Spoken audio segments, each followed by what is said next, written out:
우리 인생도 잘 자랄 때가 있고 좀 어려울 때가 있고 또 힘들 때가 있고 좋을 때가 있고 이렇습니다.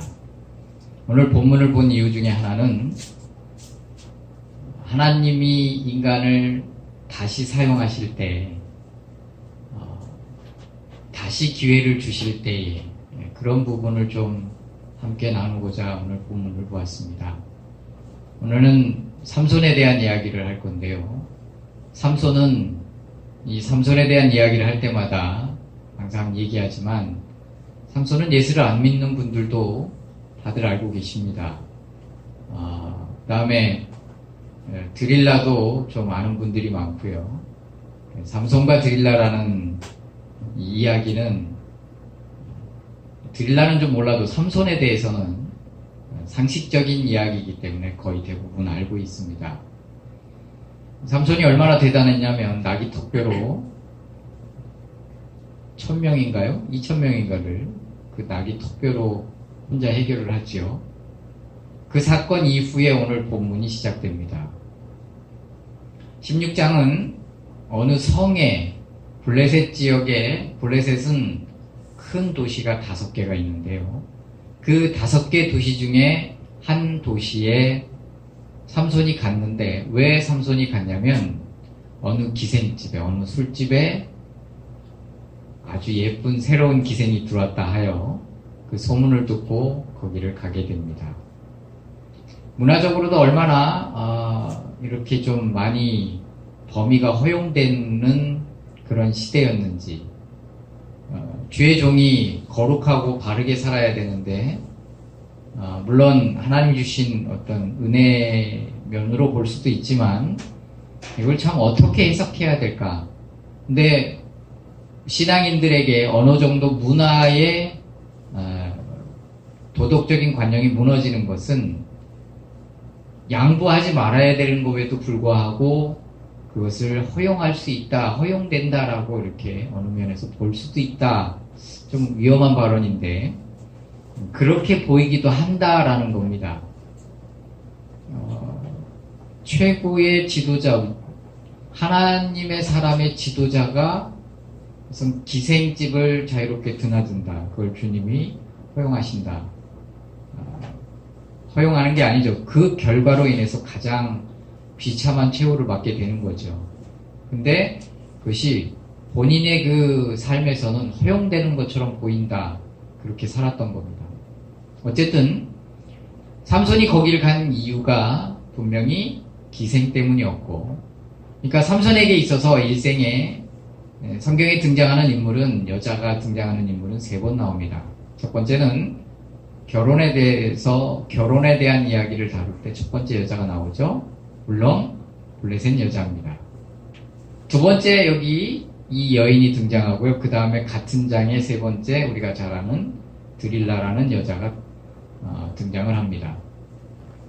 그래서 이 중간에 나오는 이 여자는 간단히 한 번만 나오지만 이름도 없지요. 이 여자 때문에 왔는데 앞에 전 사건들 때문에 블레셋 방백들이 모입니다. 5절에 보면 방백들이라고 되어 있거든요. 이 방백들은 쉽게 말해서 5개의 주요 도시의 대표자들이 모인 겁니다.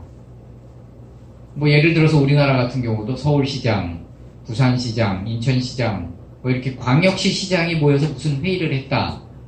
그러면 좀 그것도 대단히 큰 회의가 되겠죠. 이슈가 될 만하고 뉴스거리가 되겠죠.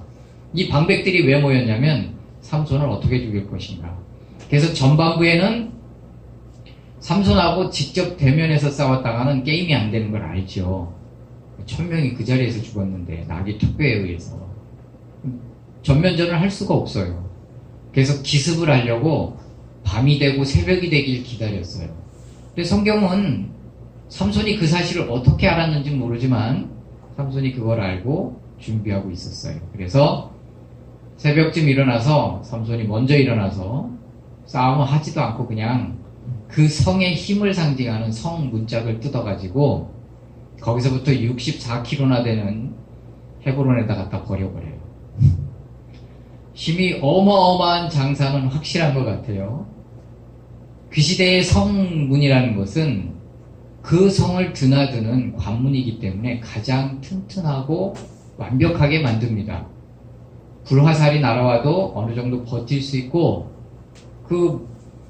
우리가 옛날 영화를 보면 막 선 문짝을 부시려고 막 뭘로 이렇게 들이밀잖아요. 그걸로라도 버틸 수 있기 때문에 쉽게 만들진 않는다고요. 근데 그거를 뽑아다가 메고 64kg나 메고 갔어요.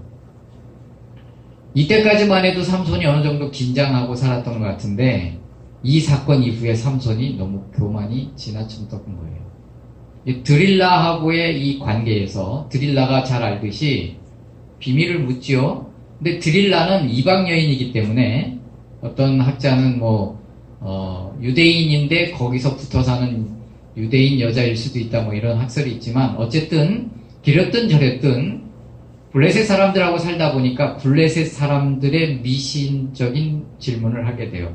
우리나라도 미신적인 게 드라마를 보면, 예전에는 한 10년 전만 해도 그런 게 텔레비에서 기독교인들의 세력이 무서웠기 때문에 무당이 나오거나 그러진 않았습니다. 그런데 지금 드라마를 보면 혼탁한 드라마들 참 많습니다. 무당이 판을 치고요. 부적 주는 건 당연하고요.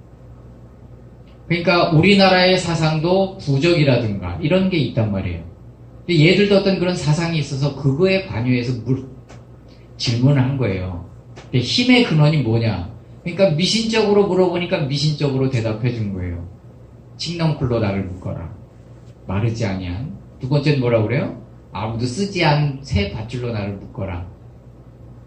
근데 세 번째는 자기 비밀에 이제 다가서죠. 자기도. 왜? 너무 재밌으니까. 내 머리카락 7을 뽑아서 밧줄을 섞어 짜면 된다. 삼손의 힘의 비밀이 뭐예요? 머리카락이잖아요.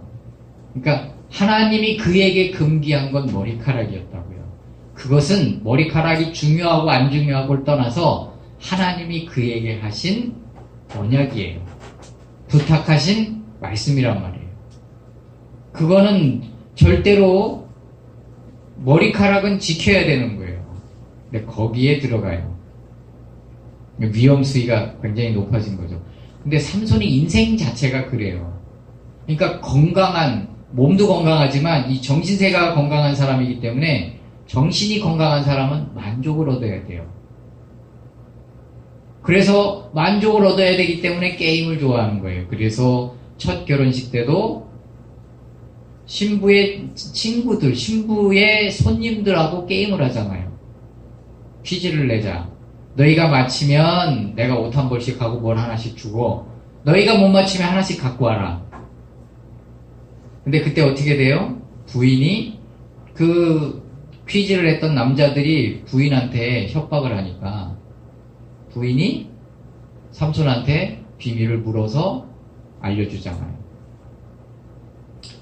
이게 첫 번째 사건이 또 반복되는 거예요. 드릴라가 그걸 묻잖아요. 분명히 알았을 거란 말이에요. 알았으니까 그렇게 대답을 했는데, 왜 설마 머리카락을 자를 용기가 있겠어? 그런 생각까지 했는지 성경은 없으니까 우린 잘 모릅니다만, 추측밖에 할 수는 없습니다만은, 분명한 것은 교만했다는 거예요. 자신감에 넘쳤다는 거예요. 긴장감을 잃었다는 거예요. 누구도 그를 건들지 못한다는 거예요. 맹수들은 평소에는 안 뛴다고 그러더라고요. 어슬렁 걷는데요. 잘 때도 맹수들은 편하게 누워 잡네요. 양은 절대 누워 자지 않습니다. 언제든지 튈 수 있는 준비를 하고 잠을 자요. 그 약한 동물들은 다 그럴 수밖에 없지요. 근데 주님은 우리를 어떻게 하신다고요? 누이신다고요. 우린 양인데. 주님이 계시기 때문에. 맹수들은 절대 안 뛰어요. 사자. 그러니까 사자를 때려눕힌 삼손이 뭐가 무서웠겠어요. 이미 자기를 죽이려고 매복했던 것도 알아내고, 그래서 그걸 아예 본보기를 보여준 거예요. 성문짝을. 그것도 예루살렘, 이스라엘의 수도를 상징하는 곳에다, 가장 중심지에다가 갖다가 던져버린 것은 더 이상 나를 어떻게 해볼 생각을 하지 말라 이거예요. 그러니까 이스라엘 사람, 블레셋 사람도 다시는 삼손을 어떻게 해볼 생각을 못 갖고 작전을 어떻게 바꿔요? 이제 드릴라하고 계약을 하죠. 이렇게 보니까 드릴라에게 이제 관심이 있는 거예요. 아, 삼손에게 가장 문제는 뭐냐? 여자라는 걸 안 거예요. 그래서 지금 보니까 이제 드릴라에 빠진 거예요. 그래서 드릴라하고 계약을 합니다. 뒤로 가서, 야, 삼손의 힘의 근원을 찾아내면 너에게 은 1,100을 주겠다. 뭐 그게 얼마인지는 모르지만 학자들이 찾아놓은 게 뭐냐면 노동자들이 한 푼 안 쓰고 20년을 모으는 재산이랍니다. 어마어마한 금액이죠. 드릴라가 삼손은 어쨌는지 모르지만 드릴라는 삼손을 사랑한 게 아니에요. 이 육체의 쾌락, 이 자기의 만족, 육체의 쾌락뿐만이 아니라 만족을 위해 사는 삶, 절대로 뭐 만족하며 살지 말라라는 얘기가 아니에요. 영화도 보지 말고 뭐 경건한 삶을 살라, 그 얘기를 하는 게 아니에요. 우리는 육체를 입고 있는 동안에 주님은 쉼도 허락하시고 행복도 하길 원하세요. 행복하기를 원하세요. 그런데 주님이 금기시하는 걸 자꾸 넘어가면 안 된다 이 말이에요. 어쨌든 삼손이 그렇게 돼서 거기에 이제 머리카락을 실토를 하게 되고 결국 모든 힘을 다 빼앗기는데 그의 인생이란 너무너무 비참해요. 안 믿는 사람이 그러는 건 이렇게까지 비참해지지 않아요. 성경에 하나님의 사람들이 그 성령의 빛을 잃게 되면 히브리서에는 뭐라고 돼 있어요? 다시 회개케 할 수 없다라고 아주 무섭게 경고하고 있어요. 그렇지는 않습니다. 여기 사울도 성경의 사울 왕도 마찬가지고요. 또 누가 있죠? 예수님은 이렇게 표현하셨어요. 귀신 들린 자가 형편이 아주 안 좋았는데 그가 뭐 어떻게 됐는지 하여튼 신앙 안에서 바르게 했는지 귀신이 쫓겨났어요. 그래 나갔는데 그 나간 귀신이 가만히 보니까 한번 여기저기 어디 쉴 데가 있나 하고 돌아다니다가 거기는 어떤가 하고 다시 가봤는데 완전히 청소되고 깨끗이 수리까지 다 돼 있는데 방언은 안 하는 거예요. 성령의 빛은 없는 거예요. 그래서 자기 동료 7을 데리고 들어갔어요.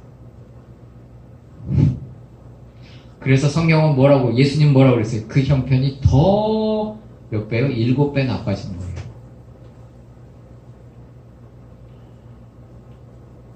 여기 오늘 이 본문을 보는 이유가 뭘까? 우리가 이 내용은 다 압니다. 삼손이 얼마나 위대한 인생을, 얼마나 위대한 힘을, 얼마나 굉장한 특권을, 얼마나 참 대단한 그 하나님의 축복을 받았는지 우린 잘 알고요.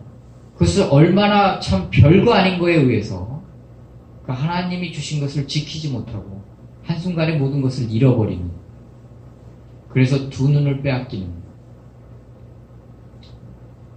삼손은 자기가 보고자 하는 걸 보고 즐기고자 하는 걸 즐기고 가고자 하는 곳에 갔어요. 누구도 그를 억압할 수 없었어요. 그런데 힘이 다 빠졌죠? 거기에다 두 눈까지 뽑혔어요.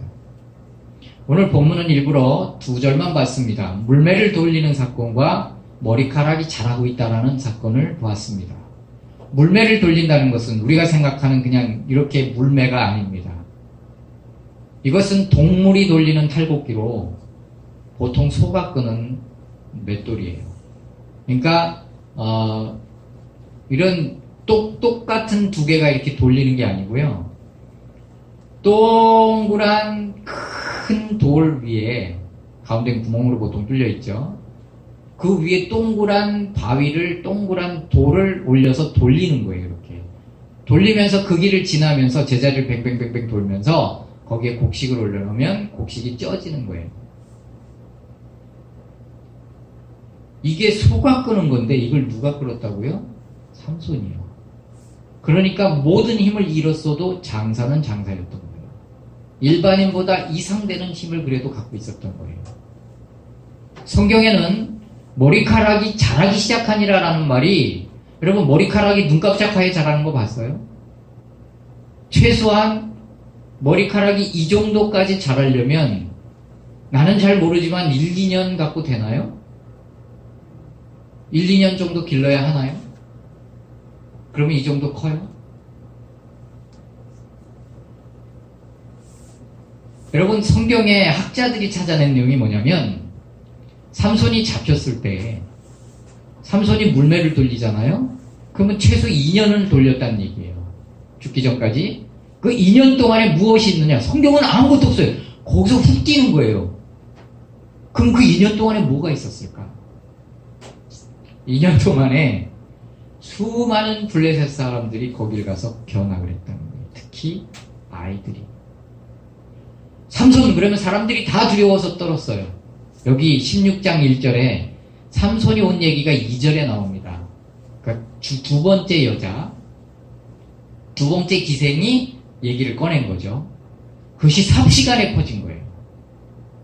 그것은 무슨 얘기예요? 그만큼 두려운 존재예요. 블레셋 아이들이 삼손 그러면 다 숨었어요. 왜? 적대 관계니까. 근데 그렇게 된 이후에 어떻게 돼요? 블레셋 사람들이 견학을 간 거예요. 자, 너희들이 채찍으로 때려봐라. 저것이 이스라엘의 신의 종이다. 우리의 신이 저 신을 이겼다. 으리야 하고 때려봐라. 그러면 또 탈곡기를 돌려야 되는 거예요. 이것이 삼손의 운명이었다는 거예요. 여러분, 삼손 개인이 비참한 것도 비참한 거지만 하나님의 이름이 땅바닥에 떨어진 거예요. 근데 내동 성경을 보다가 지난주에 제가 정말 충격받게 다가온 게 바로 이 부분이에요. 머리카락이 자라기 시작하니라. 2년 동안, 2년이라고 치자고요. 2년 동안 그곳을 돌리면서 이제 삼손에게는 희망이 없어요. 새 힘이 온다고 해도 고요함을 하죠. 이제는 완전 끝장난 거예요. 방법이 없어요. 아무리 힘이 좋아도 눈먼 장수가 뭘 어떻게 하겠어요. 근데 보고자 하는 걸 보고 다니고 즐기고자 하는 걸 즐기고 마시고자 하는 걸 마시고 먹고자 했던 것을 먹었던 그가 주는 것만 먹어야 되고 볼 수 있는 게 아무것도 없고 자유로이 어디든 가고 누구든지 자기를 두려워했는데 맨날 제자리에 돌아야만 하고 채찍을 맞아야 되고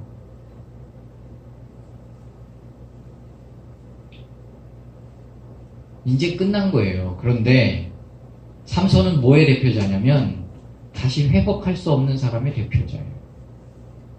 다시 일어설 수 없는 사람을 상징해요. 끝장난 거예요. 방법이 없어요. 그런데 주님이 그를 다시 회복하고 그를 다시 사용하시는 내용이 나오는 겁니다. 자기가 보고자 했던 예쁜 여자들만 보던 그 눈이 없겠죠. 아무것도 없는 그 눈에서 이젠 주님을 만나기 시작하는 거예요. 얼마나 후회를 했을까? 얼마나 회개를 하고 얼마나 눈물을 흘렸을까? 그 눈 없는 그 눈에서, 눈알이 없는 눈에서 얼마나 많은 후회의 눈물과 얼마나 하나님을 만나는 감격의 눈물을 흘리기 시작했을까? 바로 그 자리에서. 자유로울 때는 하나님을 한번, 성전을 한번 찾지 못했던 그 발이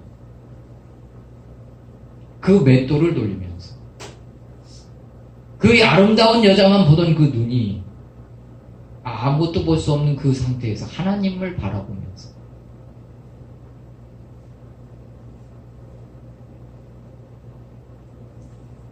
오늘 설교를 준비하면서 예화를 뭘 한가를 할까 준비하다가 어떤 여인이 창고를 정리하다가 한 2, 3년 된 감자 자루를 발견한 거예요.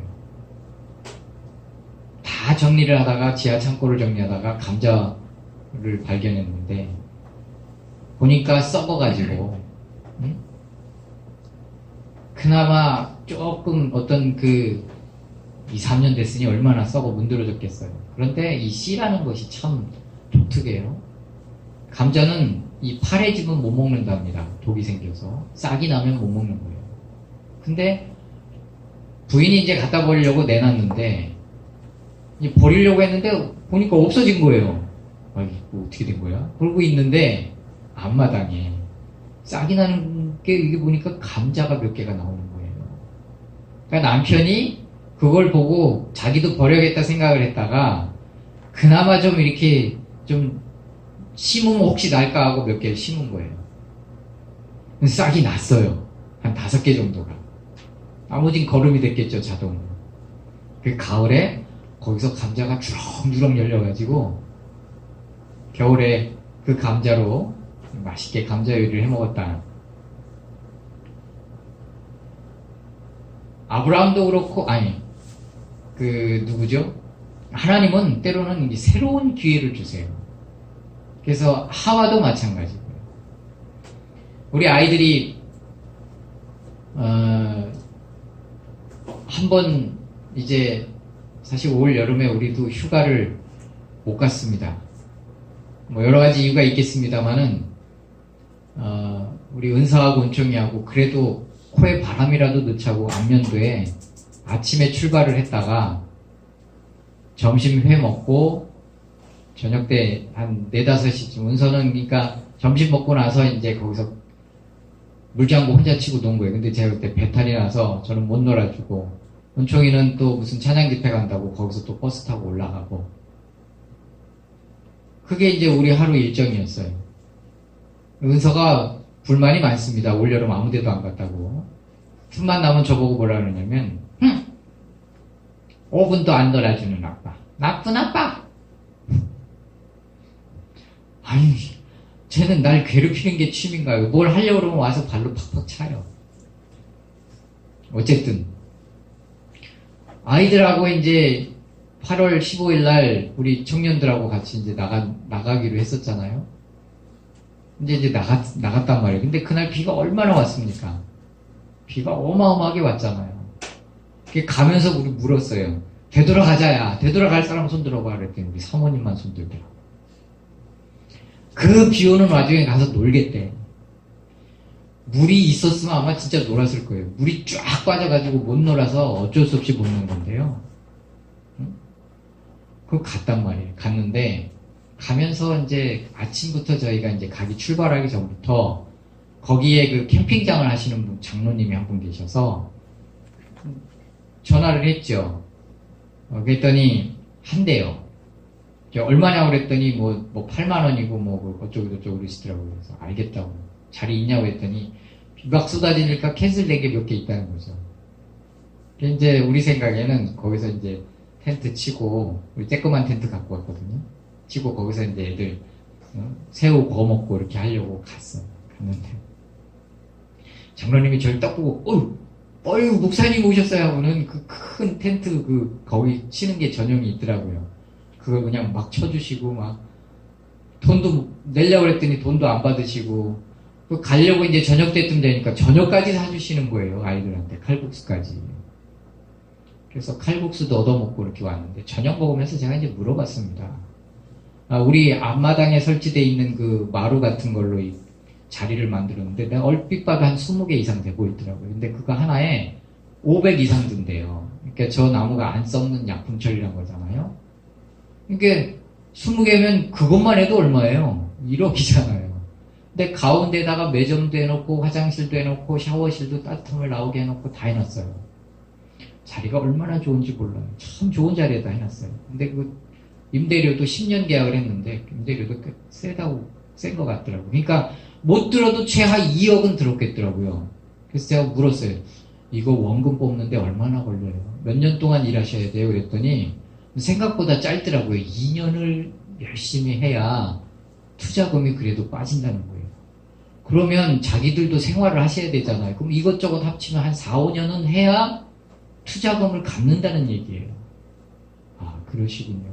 근데 장로님 우리 저녁까지 사주시고 근데 권사님 사모님 너무 피곤해 보세요. 그랬더니 하는 말이 7월 24일부터 지금까지 잠을 제대로 못 잤대요. 손님들이 끊임없이 온다는 거예요.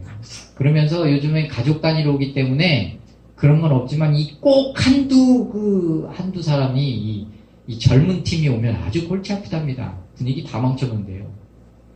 근데 그 팀들 관리하고 이렇게 설득하고 얘기하고 그래도 잘 해결됐다고 이렇게 하시면서 그 말이 그렇지 쉽지는 않구나. 참 뭐든지 쉬운 게 없구나.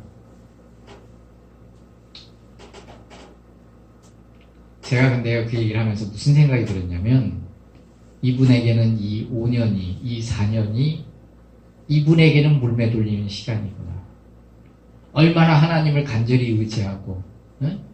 보니까 피곤이 보여요. 그럼에도 불구하고 하나님의 뜻대로 모든 걸 결정하고 모든 걸 판단하고 모든 걸 하려고 그 와중에 우리 저녁도 사주고. 아니 누가 저녁을 그렇게 막 사줘요. 단지 목사라는 이유고 아는 목사라는 것 때문에 나는 그냥 거기서 애들 점심이나 헤매기고 밖에 나가서 비가 오든 말든 물놀이 시키고 그리고 오면서 애들 칼국수 먹이면서 들어오려고 계산을 하고 갔단 말이에요. 근데 그분은 나를 보자마자 다 해주고 아무것도 안 받고 저녁까지 사주시고 보내는 이유가 뭐예요? 그분은 내가 인격이 좋아서가 아니에요. 나 만난 지 2번인가 밖에 안 봤어요. 뭐예요? 이것이 하나님이 원하시는 하나님이 원하시는 거다라고 생각하고 그렇게 하는 이유가 뭐예요? 앞으로 5년 동안 갚아나갈 일이. 그러니까 그분에게는 눈이 뽑혔다는 얘기도 아니고 그분에게는 그 기간이 다음 10년을 준비하는 하나님이 묶어놓으신 물맷돌이에요. 기도하고 그 일을 시작하셨더라고요. 우리도 마찬가지예요. 우리 부부도 뭐 놀러 못 나가서 갈 줄 몰라서 안 가는 게 아니에요. 10년, 20년을 준비하기 위한 물매를 돌리는 시간이에요. 준비하는 과정이라고요. 시간을 낭비하는 것 같고 시간을 허비하는 것 같지만 절대 그렇지 않아요. 그런데 삼손은 뭐라고 말합니까? 이번만, 요번 딱 한 번만. 이게 삼손의 슬로건이에요. 성경을 보다 보면 재밌습니다. 불러다가 블레셋 사람들이 아주 잔치를 벌였어요. 그들의 신전에서. 그 잔치를 걔들은 그냥 하는 게 아니고 술을 마십니다. 그러니까 흥이 어느 정도 오른 상태에서 또 삼손을 불러다가 제주를 부리게 하니까 무슨 제주를 부렸는지 모릅니다. 아하하. 그리고 제주 끝나고 사람들이 삼손을 어디다 갖다 놨냐면 그 신전의 기둥에다 갖다 놨어요. 우연히. 물론 그게 가운데 있으니까 가장 중심이니까 거기다 놨을 것 같아요. 그런데 삼손이 묻습니다. 자기를 거기다 갖다 놓은 사람한테. 여기 이 건물의 중심 기둥 사이에다 날 좀 갖다 놔라. 이미 거기다 갖다 놨는데. 성경은 뭐 자살이니 어쩌느니 말이 많지만 2년 동안 하나님 앞에 기도하고 은혜 가운데 하나님을 바라본 인물이 자살할 리 없습니다. 그 사건 이후에 블레셋이 확 기울어요. 삼손 이스라엘로 힘이 판도가 뒤집히는 사건을 여기 이 사건에서, 물론 나중에 사울 시대에 다시 블레셋이 다시 이렇게 일어서지만 역시 다윗에 의해서 꺾이지요. 어쨌든 주님의 이름은 모독당하고 계시지 않습니다. 그 자리에서 삼손이 다 죽여버려요. 하나님의 이름을 모독한 자들을 그 자리에서 주님이 다 처치하세요. 어쨌든 우리 인생도 마찬가지예요. 다시 한번 그는 거기에 가면서 하나님께 이렇게 기도해요. 나로 한 번만이라는 말을 해요. 이미 머리가 자랐겠죠. 힘이 자란 걸 몰랐던 것 같아요. 코끼리하고 똑같아요. 코끼리를 정말 튼튼한 기둥에다가 쇠사슬로 묶어놓으면 몇 번을 시도하다가 발에 상처가 나고 그러면 다시 시도하지 않아요. 그게 학습이 된 이후에는 그냥 밧줄로 묶어서 아무데나 걸어놔도 코끼리는 그 이후에 움직이지 않습니다. 그게 그냥 실이라도, 실은 사람도 끊잖아요. 묶였다라고 생각하면 아픈 기억 때문에 못 움직여요. 삼손도 그랬을 확률이 높아요. 어쨌든 삼손은 핵심이 뭐예요? 한 번만. 근데 우리는 그게 아니에요. 인간은, 성경에 나오는 인물들은 최고점까지 가보는 거예요. 자식을 바쳐라. 다윗, 아브라함, 여기 삼손도 마찬가지. 우리는 그보다 나아요. 우리는 그의 형편보다 낫다고요. 우리는 왜 삼손보다 더 위대해지지 말라는 법이 없어요.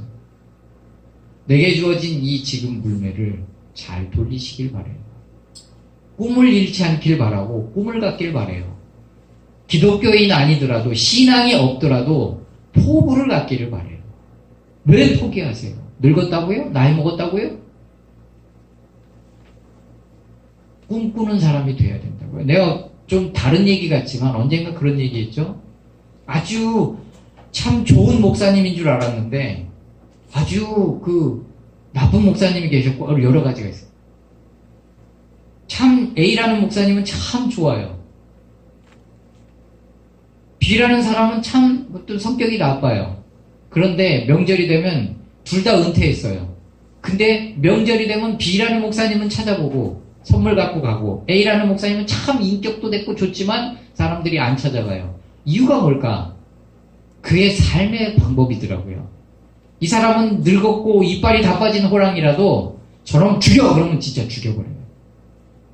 저놈은 세워! 그러면 무슨 수를 써서라도 그 사람을 세워요. 이 사람은 이래도 좋아 저래도 좋아 뭘 잘못하면 정의롭지 못하지만 좋은 사람이야. 근데 명절에는 찾아가진 않아요. 왜요? 이 양반은 교회가 그렇게 안 커요. 근데 이 양반은 교회가 커요. 왜 크냐? 어느 시점이 딱 돼서 해야 된다라고 생각하니까 목숨 걸고 건물을 사고 목숨 걸고 하나님 앞에 금식하면서 그걸 해내는 거예요. 인생도 마찬가지예요. 뭔가 도전할 시점, 뭔가 이 타이밍, 터닝 포인트라고 하죠. 이 포인트를 놓치면 안 돼요. 그냥 다람쥐 쳇바퀴 돌면서 하나님이 주신 시간이라면 열심히 거기서 사십시오. 그냥 무료하게 보내란 얘기가 아니에요. 하나님을 만나고, 하나님께 기도하고, 하나님을 바라보면서. 자, 이제 저와 여러분에게 적용하죠. 신앙생활 잘 하시길 바랍니다. 하나님께 기도하며 보내시기를 바랍니다. 여러분이 벗어날 수 없는 굴레에 지금 갇혔다면 빚이라든가 그것이 믿음에서 시작된 게 아닐지라도 또는 믿음에서 시작된 것이라도 그것은 주님이 내게 주신 순리를 따르는 물매라고 생각하고 그것을 벗어나기 위해서 돌리는 시간 동안에 하나님을 바라보면서 잘 돌리고 준비하면 더 좋은 시간에 하나님이 더 좋은 일을 맡기실 거예요. 할렐루야. 또 한 가지 우리가 기억해야 될 게 뭐예요? 우리는 회복이 빨리 오길 바래요. 삼손은 그 즐긴 시간이 그렇게 길었어요. 그런데 회개한다고 한 번에 하나님 회복해 주세요? 인간만 조급하지 하나님은 조급한 법이 없으세요. 하나님은 언제나 느긋하세요. 여러분 조급하지 말고 하나님의 회복을 바라보면서 기도하면 분명히 시간은 옵니다. 할렐루야. 인내하면서 하나님이 급하지 않기를 바라고 하나님 바라보면서 나아가기를 주님의 이름으로 축복합니다. 마지막으로 오늘 어떤 얘기를 해주고 싶었냐면 좋은 일이든 나쁜 일이든 기다림은 다 좋은 겁니다. 제가 자꾸 이제 자기 얘기를 할 수밖에 없으니까 재판 중에 있을 때 어떤 분이 그 얘기를 하더라고요. 많은 분들이 이런 권면도 하고 저런 권면도 하는데 한 분이 저한테 그런 권면을 하시더라고요. 다 지나갑니다. 근데 이 권면이 사실은 잘 통하는 어떤 그런 권면이에요. 다 지나간다. 결국은 다 끝이 있다. 다 지나간다. 여러분, 저희도 그렇고요. 그 야영장을 하시는 그 장로님도 그렇고요. 오히려 그 물매를 돌리는 시간은 긴장하고 있어서 하나님 앞에 바로 살아요. 문제는 그 굴레를 벗어났을 때의 삶이에요. 그때의 삶이 물매를 돌릴 때의 삶하고 같았으면 좋겠어요. 오히려 그건 금방 지나가요. 뒤돌아보면 아무것도 아니에요. 우리가 기억해야 될 건 하나님이 주셨던 그 첫 마음을 잃어버리지 않는 거예요. 할렐루야. 그것이 축복을 감당할 수 있는 축복인 거예요. 배부르고 등 따순 뒤에 삶이 또 오히려 더 퍼진다면 삼손과 다를 게 뭐가 있냐고요. 똑같은 시간의 반복일 뿐이에요. 그건 아무것도 아닙니다. 그러니까 저와 여러분이 하나님이 주신 문제는 아무것도 아니고 주님이 주신 축복을 어떻게 관리할 건가를 잘 감당하시고 생각해보고 지금의 삶의 자세를 유지하시기를 주님의 이름으로 부탁을 드립니다. 할렐루야. 주님 의지하면 물매 돌리는 시간은 행복한 거예요. 그러나 누구나 그 시간은 있어요. 그것이 죗값이든 아니면 하나님이 주신 어떤 미래를 준비하는 시간이든 아니면 더 좋은 어떤 그런 거든 돌리는 시간은 누구에게나 주어져요. 무료한 것 같고 시간 낭비하는 것 같고 맨날 제자리를 도는 것 같고 그러나 그 돌면서 하나님을 바라보시길 바랍니다. 할렐루야.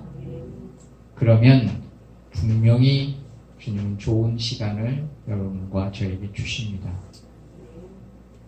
기도하겠습니다.